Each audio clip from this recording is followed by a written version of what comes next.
장례식장의 국화꽃 향기가 아직 가시지 않은 밤이었습니다. 검은 상복을 입은 여자들이 빈소를 정리하고 있었습니다. 76세의 김복심은 아들의 영정사진을 바라보며 눈물도 나오지 않는 눈으로 서 있었습니다. 30년을 키운 아들, 그 아들이 교통사고로 세상을 떠났습니다. 며느리 박선영이 다가왔습니다. 45세의 아직 젊은 나이였습니다. 그녀는 눈물을 닦으며 조심스럽게 입을 열었습니다. 어머니, 장례 절차는 다 끝났습니다. 복심은 고개를 끄덕였습니다. 그때 선영이 말했습니다. 어머니, 이제 저도 제 인생 좀 살겠습니다. 복심의 눈이 번뜩 빛났습니다. 뭐라고? 선영은 한 발 물러섰지만 말을 이었습니다. 20년을 며느리로 살았어요. 남편 사업 실패했을 때도, 빚쟁이들이 찾아왔을 때도 전 참았어요. 이젠 제 삶을 찾고 싶어요. 복심의 목소리가 떨렸습니다. 우리 집에서 며느리가 인생을 찾아. 내 아들이 죽은 지 사흘밖에 안 됐는데 벌써 그런 소리를 해. 선영은 입술을 깨물었습니다. 어머니는 아직도 모르세요. 제가 얼마나 힘들었는지. 복심이 소리쳤습니다. 여긴 내 집이야. 내가 죽을 때까지 내 집이라고. 그 순간 거실에 시계가 자정을 알렸습니다. 손자 정우진이 방문을 열고 나왔습니다. 할머니, 엄마, 그만하세요. 하지만 두 여자는 서로를 노려볼 뿐이었습니다. 그날 밤 복심은 잠을 이루지 못했습니다. 며느리의 말이 귓가에 맴돌았습니다. 제 인생을 살겠습니다. 그 말이 마치 선전포고처럼 들렸습니다. 복심은 이불을 끌어안았습니다. 남편도 떠나고 아들도 떠나고 이제 며느리마저 떠나려 한다는 생각에 가슴이 무너졌습니다. 하지만 그녀는 자존심이 강한 여자였습니다. 절대 먼저 손을 내밀 수 없었습니다. 다음 날 아침 식탁엔 2개의 밥그릇만 놓였습니다. 복심과 선영은 서로 눈도 마주치지 않았습니다. 우진은 그 사이에서 숨이 막혔습니다. 전쟁이 시작된 것입니다. 아들의 사망 일주일 후 복심은 은행에 갔습니다. 남편이 남긴 통장과 아들의 보험금이 정리되어 있었습니다. 그녀는 그 돈을 자신의 명의로 옮겼습니다. 내가 관리해야 해. 며느리한테 맡기면 다 날릴 거야. 복심은 그렇게 믿었습니다. 하지만 선영도 가만히 있지 않았습니다. 그녀는 보험회사에 전화를 걸었습니다. 제 남편 명의로 된 보험금이 있을 텐데요. 상담원이 대답했습니다. 수령인이 어머님으로 되어 있습니다. 선영은 전화를 끊고 한숨을 쉬었습니다. 그날 저녁 선영은 복심 앞에 섰습니다.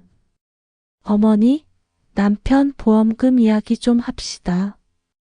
복심은 텔레비전을 보며 대답했습니다. 무슨 보험금? 제 남편이 죽었어요. 그 보험금 일부는 제 몫이잖아요. 복심이 리모컨을 내려놓았습니다. 내 모. 그건 내 아들 몫이지 내 몫이 아니야. 선영의 목소리가 높아졌습니다. 법적으로 배우자가 우선이에요. 복심이 차갑게 웃었습니다. 뭐? 법이 뭐가 중요해? 난 그 돈으로 손자 대학 등록금 내야 한다고. 우진이 방에서 나왔습니다. 할머니, 전 장학금 받았어요. 등록금은 괜찮아요? 하지만 복심은 고개를 저었습니다. 넌 몰라 세상이 얼마나 무서운지. 돈이 없으면 사람도 아니야. 선영은 참다 못해 소리쳤습니다. 그럼 전 뭐예요? 20년을 이 집에서 일만 하고 살았는데 제가 받을 건 아무것도 없어요? 복심이 자리에서 일어났습니다. 내가 받을 거. 넌 이미 충분히 받았어. 내 아들이 너한테 줬잖아, 사랑이라는 걸. 그 말에 선영은 더 이상 참을 수 없었습니다. 사랑이요? 어머니가 뭘 알아요? 남편은 사업 실패하고 술만 마셨어요. 빚쟁이들이 문 두들길 때 혼자 막아선 게 저예요. 복심의 얼굴이 굳었습니다. 입 조심해 죽은 사람 욕하는 거야. 선영은 눈물을 흘리며 방으로 들어갔습니다. 복심은 텔레비전 앞에 다시 앉았지만 화면이 보이지 않았습니다. 며느리의 말이 가슴을 찔렀습니다. 하지만 인정할 수 없었습니다. 며느리에게 지는 것 같았으니까요. 한 달이 지났습니다. 선영의 통장 잔고는 바닥을 드러냈습니다. 생활비도 우진의 용돈도 모두 복심이 관리했습니다. 선영은 친구에게 돈을 빌려야 했습니다. 친구가 물었습니다. 그 집 팔면 되잖아. 선영은 고개를 저었습니다. 어머니가 절대 허락 안 하실 거예요. 하지만 선영은 결심했습니다. 그녀는 부동산 중개소를 찾아갔습니다. 중개인이 물었습니다. 집 주인이 누구세요? 선영은 서류를 꺼냈습니다. 제 명의예요. 남편이 제 이름으로 해뒀어요. 중개인이 고개를 끄덕였습니다. 그럼 매매 가능합니다. 집으로 돌아오는 길, 선영은 가슴이 두근거렸습니다. 이제 조금만 참으면 자유로워질 수 있었습니다. 하지만 현관문을 열자마자 복심이 서 있었습니다. 어디 갔다 와? 선영은 가방을 꼭 쥐었습니다. 마트요. 복심이 가방을 빼앗았습니다. 마트에서 이런 서류가 나와. 부동산 명함이 떨어졌습니다. 복심의 손이 떨렸습니다. 이게 뭐야? 선영은 말문이 막혔습니다. 어머니, 집을 팔려고 했어. 내 아들 이름이 걸린 집을? 복심의 목소리는 비명에 가까웠습니다. 넌 악마야. 내 아들 무덤에 침이라도 뱉을 거야. 선영이 소리쳤습니다. 이 집은 제 명의예요. 남편이 제 이름으로 해준 거라고요. 복심은 귀를 막았습니다. 나가. 당장 이 집에서 나가. 우진이 달려왔습니다. 할머니, 엄마, 하지만 복심은 듣지 않았습니다. 짐 싸서 나가. 넌 더 이상 이 집 며느리가 아니야. 선영은 방으로 들어가 문을 잠갔습니다. 복심은 문을 두드렸습니다. 문 열어. 당장. 그날 밤 집안은 얼어붙었습니다. 복심은 거실 소파에 앉아 울었습니다. 며느리를 내쫓고 싶었지만 동시에 혼자 남겨질까 두려웠습니다. 선영은 방 안에서 짐을 쌌습니다. 눈물이 흘렀지만 닦지 않았습니다. 이제 정말 끝이라고 생각했습니다. 우진은 할머니와 엄마 사이에서 무너져 내렸습니다. 복심의 오랜 친구 윤정숙이 집을 찾아왔습니다. 복심아, 괜찮아? 복심은 차를 따르며 한숨을 쉬었습니다. 며느리가 집을 팔려고 했어, 내 아들 집을. 정숙은 고개를 끄덕였습니다. 그래도 명의가 며느리 거라면서? 복심이 컵을 내려놓았습니다. 그게 무슨 상관이야? 이건 우리 아들이 산 집이야. 정숙이 조심스럽게 말했습니다. 복심아, 내 아들이 죽기 전에 유언장 썼다는 거 알고 있었어? 복심의 얼굴이 굳었습니다. 무슨 소리야? 정숙이 핸드백을 열었습니다. 내 아들이 나한테 한 번 말했어. 만약을 대비해서 유언장을 써뒀다고. 복심은 손이 떨렸습니다. 그게 어디 있는데? 내 아들 서재에 있을 거야. 한번 찾아봐. 복심은 정숙이 돌아간 뒤 아들의 방으로 향했습니다. 서재는 먼지가 쌓여 있었습니다. 그녀는 서랍을 하나씩 열었습니다. 오래된 사진들, 상장들, 그리고 낡은 서류 봉투 하나. 봉투에는 유언장이라고 쓰여 있었습니다. 복심은 떨리는 손으로 봉투를 열었습니다. 아들의 필체였습니다. 엄마, 미안해요. 하지만 이건 선영을 위한 거예요. 전 재산은 아내 박선영에게 남깁니다. 엄마, 선영이를 좀 이해해 주세요. 그 사람도 많이 힘들었어요. 복심은 편지를 떨어뜨렸습니다. 무릎이 꺾였습니다. 우진아, 내가 왜? 그녀는 바닥에 주저앉아 울었습니다. 아들조차 자신이 아닌 며느리 편이었습니다. 모든 것이 무너지는 기분이었습니다. 다음 날 아침 복심은 선영 앞에 유언장을 내밀었습니다. 이거 내 거야. 선영은 편지를 읽고 눈물을 흘렸습니다. 어머니, 복심은 고개를 돌렸습니다. 이제 진짜 주인은 너야. 만족하냐? 선영은 아무 말도 할 수 없었습니다. 이기고 싶었지만 이렇게 이기고 싶지는 않았습니다.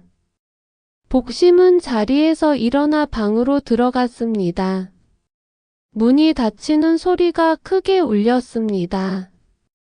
우진은 식탁에 앉아 고개를 떨구었습니다. 엄마, 이제 어떡해요? 선영도 대답할 수 없었습니다. 집안의 권력은 뒤집혔습니다. 선영이 진짜 주인이 되었습니다. 복심은 더 이상 큰 소리 칠 수 없었습니다. 그녀는 방에서 나오지 않았습니다. 식사도 거의 하지 않았습니다. 우진이 걱정했습니다. 엄마, 할머니 좀 보세요. 선영은 복심의 방문 앞에 섰습니다. 어머니 식사하세요. 대답이 없었습니다. 선영은 문을 열었습니다. 복심은 창밖을 바라보고 있었습니다. 뒷모습이 너무 작아 보였습니다. 어머니, 복심이 돌아보지 않고 말했습니다. 이제 그만. 저도 사람답게 살고 싶어요. 선영은 깜짝 놀랐습니다. 그건 자신이 했던 말이었습니다. 복심이 계속 말했습니다. 평생 시집살이하고 아들 키우고 며느리 보살피고 난 뭐였을까? 선영은 가슴이 먹먹해졌습니다. 어머니가 그런 생각을 하실 줄은 몰랐어요. 복심이 웃었습니다. 쓸쓸한 웃음이었습니다. 너도 그랬겠지. 시어머니한테 치이고 남편한테 실망하고. 선영은 아무 말도 할 수 없었습니다. 복심이 말했습니다. 미안해. 내가 너한테 너무 못됐어. 선영의 눈에 눈물이 고였습니다. 어머니, 복심이 손을 들었습니다. 그만해, 난 이제 지쳤어. 집도 내 거고 돈도 내 거야. 난 그냥 조용히 살게. 선영은 복심 옆에 앉았습니다. 어머니, 저도 미안해요. 제가 너무 급했어요. 복심은 고개를 저었습니다. 아니야, 넌 당연한 걸 요구한 거야. 내가 너무 고집이 세서. 두 여자는 한동안 말없이 앉아 있었습니다. 우진이 문을 두드렸습니다. 할머니, 엄마, 저녁 됐어요. 복심과 선영은 서로를 바라봤습니다. 복심이 먼저 일어났습니다. 가자, 손자가 기다린다. 선영이 복심의 팔을 잡았습니다.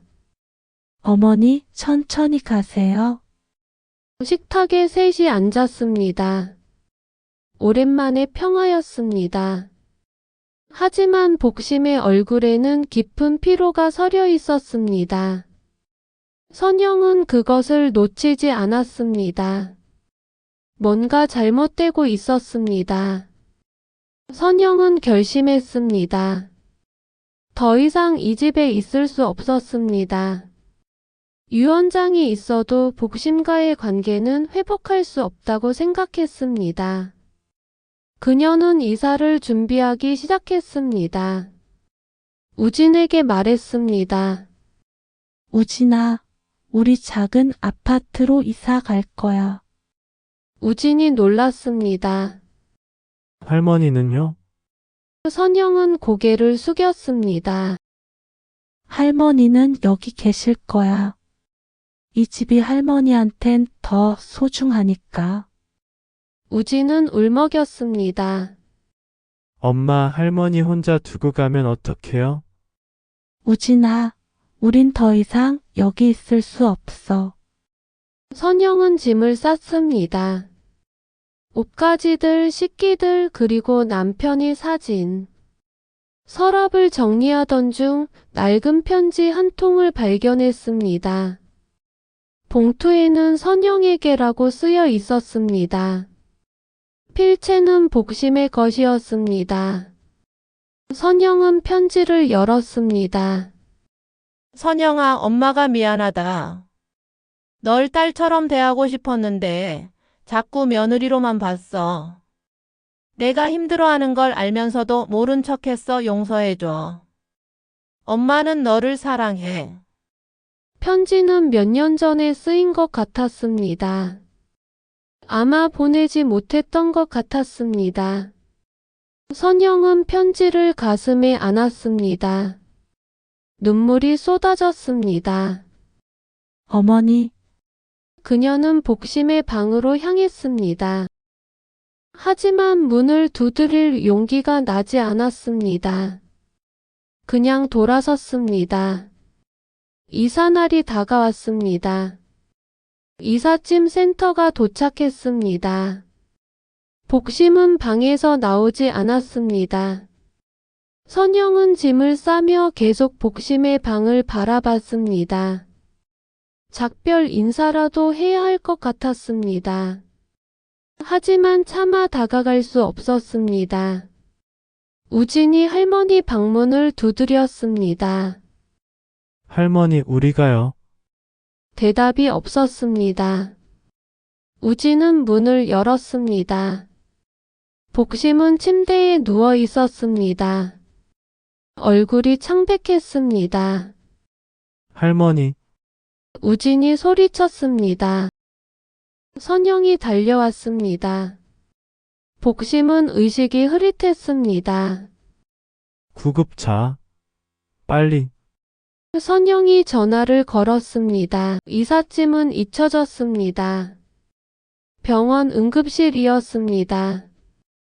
의사가 나왔습니다. 과로와 스트레스로 쓰러지셨습니다. 일단 안정을 취해야 합니다. 선영은 안도의 한숨을 쉬었습니다. 다행이다. 우진은 울고 있었습니다. 할머니 때문에 그런 거죠? 선영은 아무 말도 할 수 없었습니다. 복심은 중환자실에 누워 있었습니다. 산소 마스크를 쓰고 링거를 맞고 있었습니다. 선영은 유리창 너머로 복심을 바라봤습니다. 그 작은 몸이 너무 연약해 보였습니다. 면회 시간이 되었습니다. 선영은 중환자실로 들어갔습니다. 복심은 눈을 감고 있었습니다. 선영은 조용히 옆에 앉았습니다. 어머니, 복심의 눈이 천천히 떠졌습니다. 그녀는 선영을 보고 희미하게 웃었습니다. 가려던 거 미안해서 못 가네. 복심의 목소리는 가늘었습니다. 선영은 복심의 손을 잡았습니다. 무슨 소리예요? 어머니가 나으시면 같이 살 거예요. 복심이 고개를 저었습니다. 아니야, 넌 자유로워야 해. 선영의 눈에서 눈물이 떨어졌습니다. 어머니, 저 이제 알아요. 어머니도 외로우셨던 거죠? 복심의 눈에도 눈물이 고였습니다. 너도 외로웠지? 선영은 고개를 끄덕였습니다. 네, 정말 외로웠어요. 복심이 선영의 손을 꽉 쥐었습니다. 미안해, 정말 미안해. 선영은 복심의 손에 자신의 손을 포겠습니다. 저도 미안해요, 어머니. 두 여자는 한동안 울었습니다. 그 누구의 잘못도 아닌 그저 서로를 이해하지 못했던 시간들이 너무 아팠습니다. 복심이 말했습니다. 다시 시작할 수 있을까? 선영은 웃으며 대답했습니다. 네, 어머니 우리 다시 시작해요. 복심도 미소 지었습니다. 그 미소는 오랜만에 진심이 담긴 것이었습니다. 우진이 문을 열고 들어왔습니다. 할머니 괜찮으세요? 복심이 손자를 보며 웃었습니다. 그래, 할머니 괜찮아. 복심은 2주일 만에 퇴원했습니다. 집으로 돌아오는 길 선영이 복심을 부축했습니다. 천천히 가세요, 어머니. 복심은 선영에게 기대며 걸었습니다. 현관문을 열자 우진이 준비한 꽃다발이 있었습니다. 할머니 환영해요. 복심은 꽃을 받아들고 눈물을 글썽였습니다. 고맙다, 우진아. 선영은 복심을 소파에 앉혔습니다. 어머니, 좀 쉬세요. 제가 저녁 준비할게요. 복심이 선영의 손을 잡았습니다. 같이 하자, 나도 돕고 싶어. 부엌에서 두 여자는 나란히 섰습니다. 선영은 채소를 다듬고 복심은 된장찌개를 끓였습니다. 오래된 손놀림이었지만 이번엔 다정했습니다. 선영아, 파 좀 더 넣어. 네, 어머니. 밥상이 차려졌습니다. 된장찌개, 김치, 계란말이, 시금치 나물. 가장 소박한 밥상이었습니다. 하지만 그 어느 때보다 따뜻했습니다. 셋이 둘러 앉았습니다. 복심이 먼저 숟가락을 들었습니다. 먹자. 우진이 밥을 한 입 먹고 말했습니다. 할머니, 엄마 정말 맛있어요. 복심과 선영은 서로를 바라보며 웃었습니다. 복심이 조용히 말했습니다. 그래, 이게 가족이지. 선영도 고개를 끄덕였습니다. 네, 이게 가족이에요. 식사 후 복심은 거실 소파에 앉았습니다. 선영이 차를 가져왔습니다. 어머니, 국화차예요. 복심은 차를 받아 한 모금 마셨습니다. 맛있네. 선영도 옆에 앉았습니다. 두 사람은 창밖을 바라봤습니다. 봄이 오고 있었습니다. 복심이 말했습니다. 선영아, 우리 정원에 꽃 좀 심을까? 선영은 미소 지었습니다. 좋아요. 어머니 무슨 꽃 심을래요? 장미 내가 좋아하잖아. 선영은 놀랐습니다. 제가 장미 좋아하는 거 어떻게 아세요? 복심이 웃었습니다. 내가 며느리 취향 하나 모르겠냐? 우진이 기타를 들고 나왔습니다. 할머니, 엄마 노래 한 곡 들려줄게요. 그는 잔잔한 멜로디를 연주했습니다. 복심과 선영은 나란히 앉아 음악을 들었습니다. 햇살이 거실로 쏟아져 들어왔습니다. 복심은 선영의 손을 잡았습니다. 선영도 복심의 손을 꽉 쥐었습니다. 말은 필요 없었습니다. 서로의 온기만으로 충분했습니다. 오랜 전쟁은 끝났습니다. 저녁이 깊어갔습니다. 복심은 자리에서 일어났습니다. 자러 가야겠다. 선영이 부축했습니다. 제가 모셔다 드릴게요. 복심의 방문 앞에서 두 사람은 멈췄습니다. 복심이 선영을 안았습니다.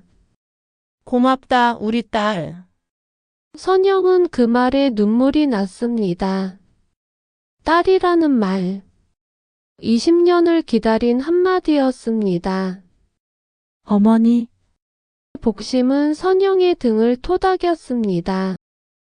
이제 우리 같이 행복하자. 선영은 고개를 끄덕이며 복심을 꼭 안았습니다.